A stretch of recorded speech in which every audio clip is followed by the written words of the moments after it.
Beatles songs you forgot were straight fire. Cried for no one, a love that should have left. Remember this one from the Liverpool Four? You never give me your money. Or maybe this other gem? They might not be the big hits, but damn, they've got a special spot in our hearts. We're talking hidden treasures, the ones tucked in the corners of memory. Each has a story, a moment, an emotion time couldn't erase. Today, we're digging up those tracks you maybe forgot, but are still absolutely killer. Stick around, because you're definitely going to remember number 2. A Hard Day's Night. Let's kick off with one everybody thinks they know, but few remember the details it deserves. A Hard Day's Night was the electric roar where the Beatles showed they weren't just 4 mop tops anymore. It was 1964, and the world was spinning faster every day.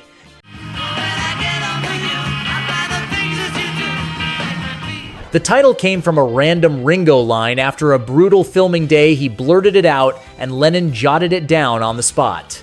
It opens with one of rock's most mysterious chords, a sonic boom that hits like pure joy.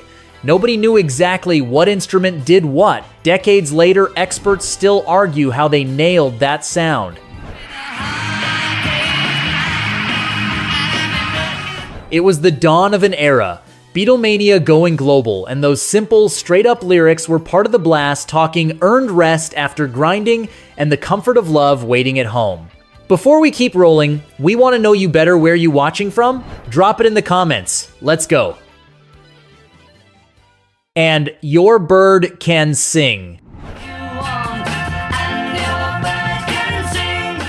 2 years later, the Beatles had ditched the suits and innocence for good, and on Revolver, the fave for a ton of folks, they started breaking pop rules. Tucked in there was an under-the-radar gem, And Your Bird Can Sing.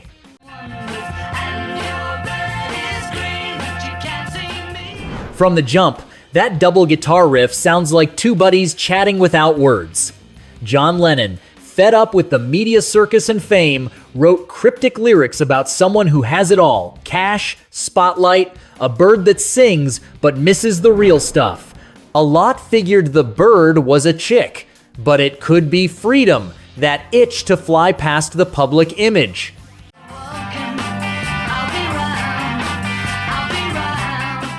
Never a huge single, but And Your Bird Can Sing was an early sign of the trip they were about to take. Into psychedelia, experiments, music nobody'd heard before. Hit that like if you dig at least one track from this legendary crew. 11. I'm Only Sleeping.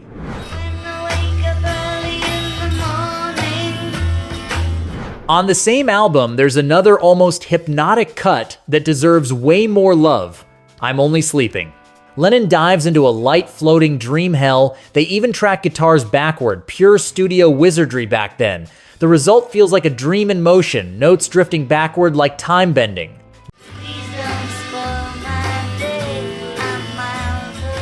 John wrote it during a wiped out reflective phase. While the world demanded he keep spinning, he just wanted to pause, stare at the ceiling, breathe. His way of saying chilling out is resistance too. For a bunch of kids back then, I'm Only Sleeping was a wake-up call. In a rush world of school, jobs, hustle, hearing that calm voice go, I'm only sleeping, felt rebellious.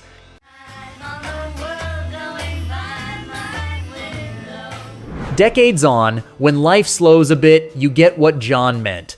Not everything worthwhile is hustle. Sometimes the soul just needs a breather.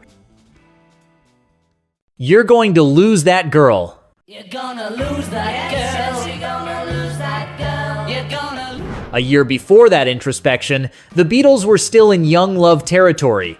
You're Gonna Lose That Girl from Help is prime early charm that shot them to stardom.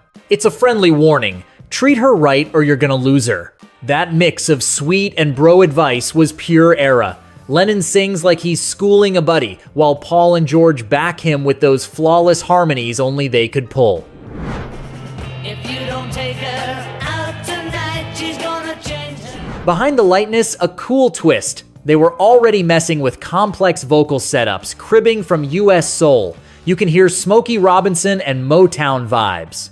But spin it today and pass the catchy groove. It's a universal heads up. Cherish what you love before it's gone. I'll make a point of taking her away from you. It's got that mellow, sweet melancholy that ages like fine wine, like a faded photo that still hits.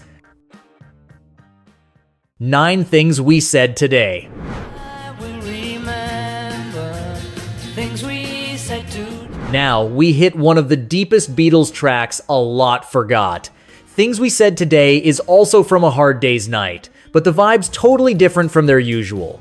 While most tunes back then were teen love, this had surprising grown-up depth. Things we said today.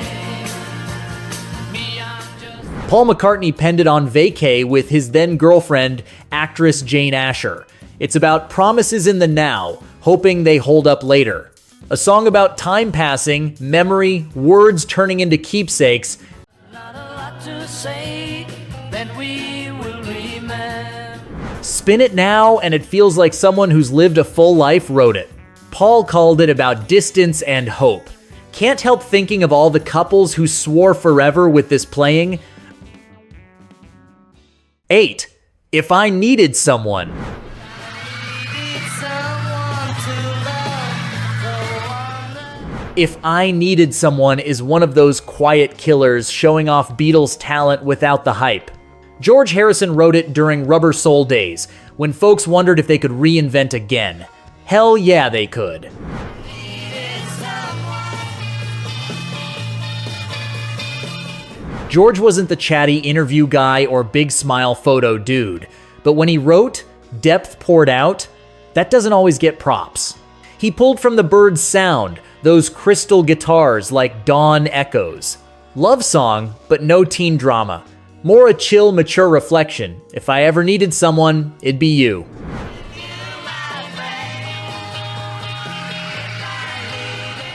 Fun fact few remember. George kinda dedicated it under the radar to Pattie Boyd, who later inspired Something and even Clapton's Layla. Start of a tangled tale between two musicians who loved the same woman in their own ways. Who's your fave Beatle? Comment below. 7. I've Just Seen a Face. Just seen a face, I can't forget the time or place where we just met. She's just a girl. From chill to full speed with I've Just Seen a Face. Also from Help Day's energy so fresh, it's hard to believe it's over half a century old. Paul at his brightest. Happy, pumped, in love. Falling, yes, I am falling, and she keeps calling. No loud drums or electrics. Just acoustics, fast pace, that almost country spirit hinting at the folk wave coming in the 70s. Paul banged it out one afternoon, thinking of a girl's face that blew him away. In simple chords, he nailed that split-second fall. That feeling lasting seconds, but flipping your whole day.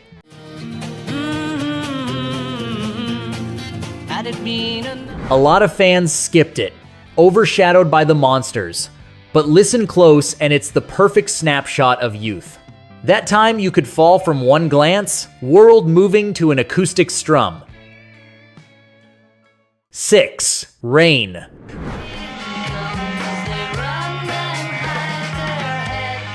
Rain always has that poetic vibe we dig in music, and Rain's no exception. B-side to Paperback Writer, but over time, a bunch call it even better.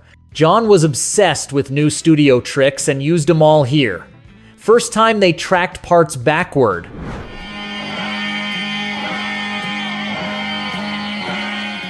John accidentally heard a tape reversed and fell in love. Became a psychedelia trademark.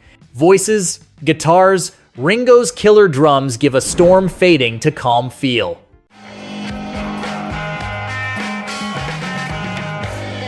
Lyrics nailed the change they were in.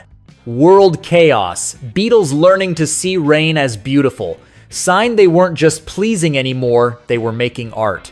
Prelude to Sgt. Pepper's and the End of Innocence, coming sooner than thought. 5. Hey Bulldog.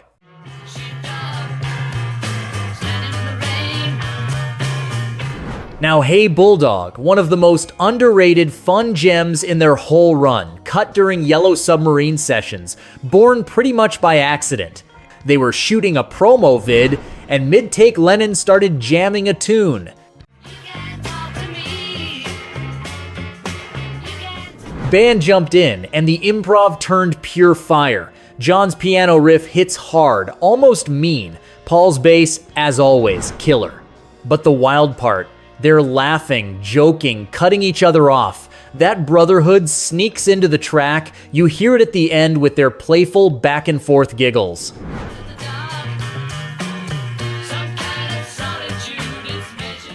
Kinda their last big unity moment.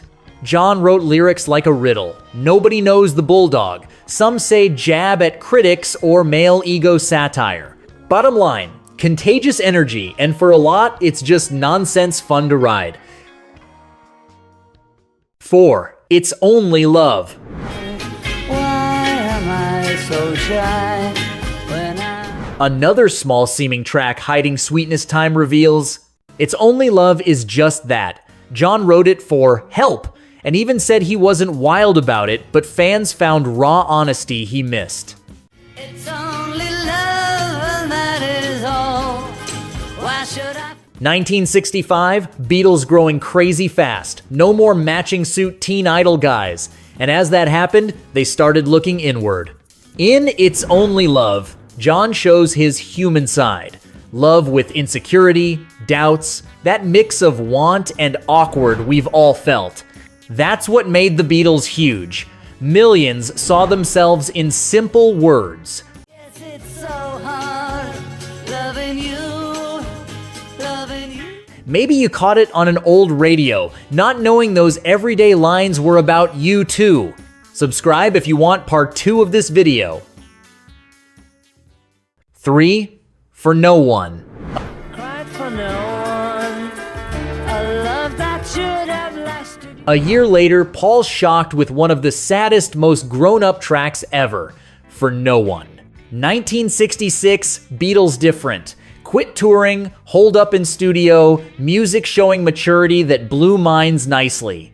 And in her eyes you see nothing.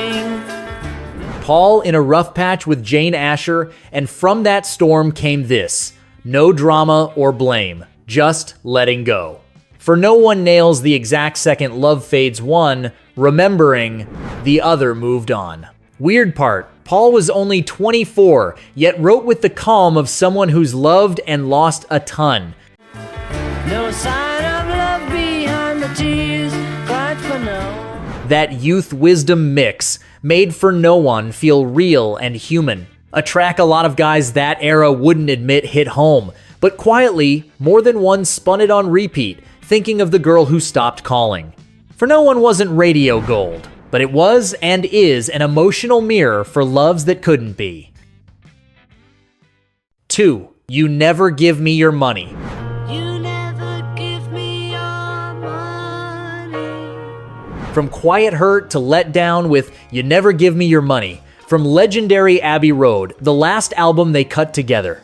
Sounds gorgeous, but born in one of their roughest chapters. Title feels cold, but huge sadness behind. Watching something as massive as the Beatles crumble, not from lack of skill, but real life weight. Give you my situation. Memory of happy days when everything was simple, music fixed it all. Kicked off the epic medley filling Abbey Road's second half. Got lost among the album's monsters, but gave a chain of linked tunes some call rock's prettiest goodbye.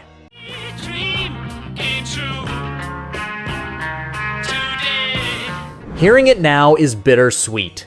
Beatles knew the end was near, yet amid fatigue and beef, they dropped one of their most beautiful ever. 1. I'm Looking Through You. I'm looking through you. Where did you go? We wrap with a seemingly simple track hiding big truth. Tucked quiet in Rubber Soul, I'm Looking Through You could have easily been a single. You don't sound different. I've learned the game. Paul wrote it mid-crisis with then-girlfriend Jane Asher. Felt she wasn't the same, something shifted, and he gives an classy way to say love turned into something else. Cool recording note, Ringo switched to Hammond organ, rare for him.